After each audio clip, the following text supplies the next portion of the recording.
इन 2019 parliament में एक bill लाया जाता है जिसे हम कहते हैं cab, citizenship amendment bill, and 12 दिसंबर 2019 में इस बिल पे प्रेसिडेंट अपने सिग्नेचर करते हैं और बिल कन्वर्ट हो जाता है एक्ट में, जिसे हम सिटीजनशिप अमेंडमेंट एक्ट 2019 के नाम से जानते हैं। ये नया अमेंडमेंट एक्ट अमेंड करता है सिटीजनशिप एक्ट 1955 को। बिल के पास होने के 4 सालों के बाद union home minister Amit Shah ji ने इसे नोटिफाई करा है और रूल्स बताए हैं किस तरीके से इस पूरे लॉ को इम्प्लीमेंट किया जाएगा एंटायर कंट्री में। तो क्या क्या प्रोविजंस हैं, कौन से ऐसे एरिया होंगे जो एक्सक्लूड होंगे जहां पे सीए को अप्लाई नहीं किया जाएगा, और यहाँ पर क्या ये मामला अगेन सुप्रीम कोर्ट पर जाएगा और स्टेट गवर्नमेंट के क्या स्टैंड है, सारी बातों को आज हमें डिटेल में सीखना है। इसलिए वीडियो के एंड तक बने रहिएगा, आपको डेफिनेटली कुछ नई इन्फॉर्मेशन यहाँ से जानने को मिलेगी। मैं हूँ Pooja and welcome back to Oliveboard. So start करते हैं आज का हम अपना बर्निंग इशू। सबसे पहली बात, ये न्यूज़ में क्यों है।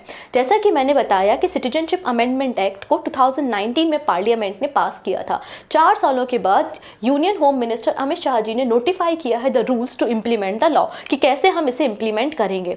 तो सबसे पहले तो हमें ये सीखना होगा कि सीए है क्या, तभी हम इसके प्रोविजंस को समझ पाएंगे। तो सीए सिटीजनशिप प्रोवाइड करने के लिए एक कानून बनाया गया है, ना कि किसी की सिटीजनशिप को लेने के लिए। अगर आप सिटीजनशिप से रिलेटेड लॉज को पढ़ना चाहते हैं तो हमारे कॉन्स्टिट्यूशन के पार्ट 2 आर्टिकल 5 to 11 आप स्टडी कर सकते हैं। वहाँ पर आपको सिटीजनशिप के बारे में डिटेल में इंफॉर्मेशन मिल जाएगी। तो वापस बात करते हैं अपने हम टॉपिक पे, सीए।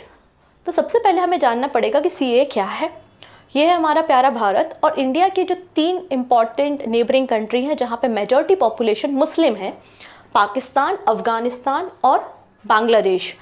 इन 3 कंट्रीज से नॉन मुस्लिम जो भारत में माइग्रेट होकर आए हैं 31 दिसंबर 2014 से पहले, ऐसे लोगों को सिटीजनशिप प्रोवाइड की जाएगी अंडर दिस एक्ट। ठीक है, ये जो कम्युनिटी हैं वो 6 कम्युनिटीज़ हैं जो कि बांग्लादेश, अफगानिस्तान या पाकिस्तान से 31 दिसंबर 2014 से पहले भारत में आई हैं। वो 6 कम्युनिटी कौन कौन सी हैं? हिंदू, सिख, बुद्ध, पारसी, जैन और क्रिश्चियन। ऐसा बताया जाता है कि जो 3 नेशन हैं, बांग्लादेश, पाकिस्तान और अफगानिस्तान, यहाँ पे मेजॉरिटी मुस्लिम है और जो माइनॉरिटीज़ हैं या नॉन मुस्लिम हैं उनका रिलीजियस परसिक्यूशन हुआ है या फिर उनको खतरा है कि उनका धर्म परिवर्तन किया जा सकता है ज़बरदस्ती, इसलिए वो माइग्रेट होकर भारत में आए हैं। तो ऐसे लोगों के लिए नागरिकता का प्रोविज़न इस एक्ट में किया गया है। क्लियर? और क्या बातें कही गई हैं इस एक्ट में? पहले था कि ऐसे कोई व्यक्ति जो इन कंट्रीज से आके भारत में रहते हैं और 11 ईयर तक रहते हैं, 11 सालों तक रहते हैं, तो उनको हम सिटीजनशिप प्रोवाइड करेंगे। लेकिन पर्टिकुलर इन माइनॉरिटी कम्युनिटी के लिए, इन 6 कम्युनिटी के लिए कानून है कि आपको 11 साल नहीं, आपकी हम लिमिट कम करते हैं 5 साल। अगर आप 5 ईयर तक इंडिया में रहते हैं तो हम आपको सिटीजनशिप प्रोवाइड करेंगे। क्लियर? ये बात इस बिल में कही गई है। और क्या बोला गया है? इसके अलावा मान लेते हैं कि कोई पाकिस्तान से व्यक्ति आया है और उसके पास पूरे डॉक्यूमेंट नहीं है या फिर इनवैलिड पासपोर्ट है, तो उसे हम क्या कहेंगे? इलीगल माइग्रेंट कहेंगे, जिसपे कोई क्रिमिनल केसेस भी चल सकते हैं। तो ऐसे केसेस में कहा है कि ऐसे लोग जो कि 31 दिसंबर 2014 से पहले इंडिया में आए हैं इन 3 देशों से और माइनॉरिटी हैं, तो उनको हम एग्जेम्पशन देते हैं। तो member of the designated community are exempted from criminal cases under the Foreigner Act 1946 and the Passport Act 1920 if they enter India before the December 31, 2014। और क्या बात की गई है? इस बिल में बात की गई है cancellation of overseas citizen of India registration. अगर कोई OCI कार्ड होल्डर है और वो सिटीजनशिप एक्ट के सारे प्रोविजंस को फुलफिल नहीं करता या वायलेट करता है, तो ऐसे केस में आपका जो OCI कार्ड होल्डरशिप है उसको हम कैंसिल कर देंगे, आपका रजिस्ट्रेशन कैंसिल कर देंगे। तो क्वेश्चन ये बनता है कि ये ओवरसीज सिटीजन ऑफ इंडिया क्या होते हैं? तो ऐसे पर्सन जिनका जन्म तो भारत में हुआ था, बॉर्न वो भारत में हुए थे, लेकिन वो किसी दूसरे देश में रहते हैं और वहाँ की सिटीजनशिप को अडॉप्ट कर लिया है, तो उसे हम क्या कहेंगे? हम OCI करेंगे। मतलब वो भारत बार बार आते जाते रहते हैं और हर बार उनको वीज़ा लेने की ज़रूरत ना पड़े। तो ऐसे केस में गवर्नमेंट ने 2005 में इस स्कीम को लॉन्च किया था और OCI कार्ड दिए जाते हैं, क्योंकि हमारे देश में सिंपल सा प्रोविजन है कि कोई भी व्यक्ति एक ही कंट्री का सिटीजन रहेगा। मतलब भारत के अगर आप नागरिक हो तो आपके पास केवल भारत की ही सिटीजनशिप रहेगी। अगर आप किसी दूसरे देश की सिटीजनशिप को अडॉप्ट करते हो तो आपकी इंडिया की सिटीजनशिप को कैंसिल कर दिया जाएगा। ये होता है आपका OCI। ठीक है, इतनी चीज़ें क्लियर है। और क्या बातें की गई हैं, कौन से एरियाज़ हैं जहां पर सीएए को अप्लाई नहीं किया जाएगा। तो हमारे कॉन्स्टिट्यूशन में 6 नंबर का शेड्यूल है जहां पर आपको 4 स्टेट देखने को मिलते हैं, असम, मेघालय, त्रिपुरा और मिजोरम। इन 4 स्टेट के जो एरियाज़ है जहाँ पर ट्राइबल पॉपुलेशन मेजॉरिटी में है, ऐसे एरियाज़ में इस लॉ को अप्लाई नहीं किया जाएगा, ये बात यहाँ पर कही गई है। ठीक है, इसके अलावा जो हमारे इनर लाइन परमिट स्टेट है जैसे कि नागालैंड है, अरुणाचल प्रदेश है, वहां पर भी सीएए को अप्लाई नहीं किया जाएगा। तो ये बातें यहाँ पर इस बिल में कही गई हैं।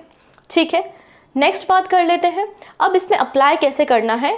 अगर कोई पर्सन है जो पाकिस्तान या बांग्लादेश से आया हुआ है, माइनॉरिटी है और 2014 से पहले आया हुआ है, तो वो कैसे अप्लाई करेगा। तो यूनियन होम मिनिस्टर जी ने एक नया पोर्टल लॉन्च किया है जहां पर इंडियन अप्लाई कर सकते हैं फॉर द सिटीजनशिप।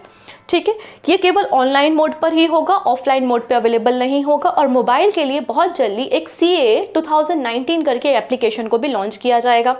ठीक है, इसके अलावा एक और क्राइटेरिया है, कोई भी व्यक्ति जब सिटीजनशिप के लिए अप्लाई करता है तो उसको एक डिक्लेरेशन भरना पड़ेगा कि आपको जो 8 शेड्यूल है हमारे कॉन्स्टिट्यूशन का, 8 शेड्यूल जिसमें आपको 22 इंडियन लैंग्वेजेस देखने को मिलती हैं, उनमें से कम एक लैंग्वेज आप बोल सकते हो, पढ़ सकते हो या लिख सकते हो। क्योंकि ऑब्वियस सी बात है, जब आप इंडिया में रहने का कोशिश कर रहे हो, इंडियन सिटीजनशिप आपको चाहिए है, तो इंडिया की कोई एक भाषा तो आपको आनी ही चाहिए। तो हमारे जो शेड्यूल 8 में 22 लैंग्वेज है, 22 लैंग्वेज है, उनमें से किसी एक भाषा में आपकी अच्छी पकड़ होनी चाहिए, तो ही आप यहाँ पर सिटीजनशिप के लिए अप्लाई करोगे। ठीक है, इसके बाद आप डॉक्यूमेंट वेरिफिकेशन कराओगे, मतलब डॉक्यूमेंट अपलोड करोगे और वेरिफिकेशन के लिए कमेटी बनाई जाएगी और वो कमेटी जब अप्रूव करेगी तभी आपको सिटीजनशिप प्रोवाइड की जाएगी। क्लियर। इसके अलावा सिंस 2022 से हमारे 9 स्टेट के 31 डिस्ट्रिक्ट में ऑलरेडी डिस्ट्रिक्ट मजिस्ट्रेट और होम सेक्रेटरीट को परमिशन दी थी कि अगर आपके राज्य में इन 3 कंट्रीज से कोई माइनॉरिटी माइग्रेट होकर आया है तो आप उनको सिटीजनशिप प्रोवाइड कर सकते हो। ठीक है, तो since 2022 the government has allow 31 district magistrate and the home secretariat of the 9 state to grant Indian citizenship to Hindu, Sikh, Buddhist, Jain, Parsi and Christian who have come from Afghanistan, Bangladesh, Pakistan under the Citizenship Act 1955। ये 9 state कौन कौन से थे? Gujarat, Rajasthan, Chhattisgarh, Haryana, Punjab, Madhya Pradesh, Uttar Pradesh, Delhi and Maharashtra. यहाँ पर सर्वे में बताया गया, रिपोर्ट जो मिनिस्ट्री ऑफ होम अफेयर्स ने हमको दिखाई है उसमें कहा है कि अभी तक 1414 फॉरेनर्स को जो कि इन 3 कंट्रीज से बिलोंग करते हैं उनको रजिस्ट्रेशन के जरिए या नेचुरलाइजेशन के जरिए सिटीजनशिप प्रोवाइड की जा चुकी है। ठीक है, ये बात भी यहाँ पर बताई गई है। अब कंट्रोवर्सी क्या है, तो यहाँ पे कुछ टर्म्स को हम समझने की कोशिश करते हैं। पहली बात तो ये, जो शाहीन बाग में प्रोटेस्ट चल रहा था तो प्रोटेस्ट के 2 मुद्दे थे। जैसा कि उन्होंने कहा कि जो 3 कंट्रीज हैं वहाँ की माइनॉरिटीज़ को आपने अलाउ किया है कि 5 साल तक रहो, सिटीजनशिप देंगे, तो मुस्लिम को अलाउ क्यों नहीं किया। एक मुद्दा ये था, क्योंकि जब बात करते हो कि हम सेकुलर हैं, हम धर्मनिरपेक्ष हैं, हमारा कोई धर्म नहीं है, सभी हमारे लिए समान है, आर्टिकल 14 भी कहता है कि सभी लोग समान होंगे, राइट टू इक्वलिटी की बातें की जाती हैं, तो मुस्लिम कम्युनिटी के लिए ये राइट्स क्यों नहीं है। इसके अलावा ऐसा नहीं है कि केवल इन 3 कंट्रीज ही हैं जहां पर माइनॉरिटी है और माइनॉरिटी का रिलीजियस परसिक्यूशन हो रहा है या उनके साथ एट्रोसिटी हो रही है, अत्याचार हो रहा है। मुद्दा ये उठाया गया था कि श्रीलंका में भी तमिल हिंदू रहते हैं, तमिल हिंदू जो है उनके लिए कानून क्यों नहीं है, क्या वो भी तो भारत आके माइग्रेंट बन के भारत में सिटीजनशिप को ले सकते हैं। तो पहला मामला तो यहाँ पर आपको देखने को मिलेगा। जब भारत का स्टैंड आया कि ये जो एरियाज है मेजॉरिटी मुस्लिम है, वहाँ पे हिंदुओं के साथ या नॉन मुस्लिम के साथ एट्रोसिटी होती है, इसलिए हमने ये कानून बनाया। तो अगला मुद्दा उठ के आता है, ऐसे तो चाइना में उइगर मुस्लिम है, म्यांमार के रोहिंग्याज हैं, उन पे भी एट्रोसिटी हो रही है, तो आप क्या उनको भी बुला के हमारे देश में सिटीजनशिप दे दोगे। अगला मुद्दा ये है। नेक्स्ट है आसाम जो एरिया है वो स्पेशली प्रोटेस्ट इसलिए कर रहा था क्योंकि बांग्लादेश से, म्यांमार से काफ़ी सारे लोग माइग्रेट होकर आते हैं इस एरियाज़ में। तो क्या होता है, रिसोर्सेज अगर आप देखोगे तो रिसोर्सेज पे बर्डन पड़ जाता है, ज़मीन पे बर्डन पड़ जाता है। और त्रिपुरा में तो हालत इस तरीके से हो गई थी कि जो माइग्रेंट या रिफ्यूजीज आए थे उनकी आपने गवर्नमेंट भी देखी होगी। तो कहीं आसाम में कल को ऐसे हालात ना बन जाए, इसलिए आसाम के लोग भी इस बात का प्रोटेस्ट कर रहे हैं कि हम नहीं चाहते कि सीए अप्लाई हो। ठीक है, तो इस तरीके से कुछ प्रोटेस्ट के रीज़न है। इसके अलावा लोगों का ये भी कहना, जब हम सेकुलर की बात करते हैं तो सभी धर्मों के लिए इक्वल होना चाहिए, या फिर केवल आपने यहाँ पे अफगानिस्तान, पाकिस्तान और बांग्लादेश को ही क्यों शामिल किया और कंट्रीज़ को इंक्लूड क्यों नहीं किया। ये कुछ रीजंस बताए जाते हैं जो कि कंट्रोवर्सी का है। अब बात करते हैं स्टेट गवर्नमेंट के स्टैंड का। तो स्टेट गवर्नमेंट का क्या स्टैंड है? बहुत सारे स्टेट आपने देखे हैं, जैसे कि पश्चिम बंगाल है, ममता दीदी अपोज कर रही हैं सीए का कि मैं स्टेट में सीए नहीं अप्लाई होने दूंगी। तो इसका एक सिंपल सा सोल्यूशन है, वो ये है, हमें देखना पड़ेगा अपने कॉन्स्टिट्यूशन का शेड्यूल नंबर 7। शेड्यूल नंबर 7 में आपको 3 लिस्ट मिलती हैं, कॉन्करेंट लिस्ट है, स्टेट लिस्ट है और यूनियन लिस्ट है।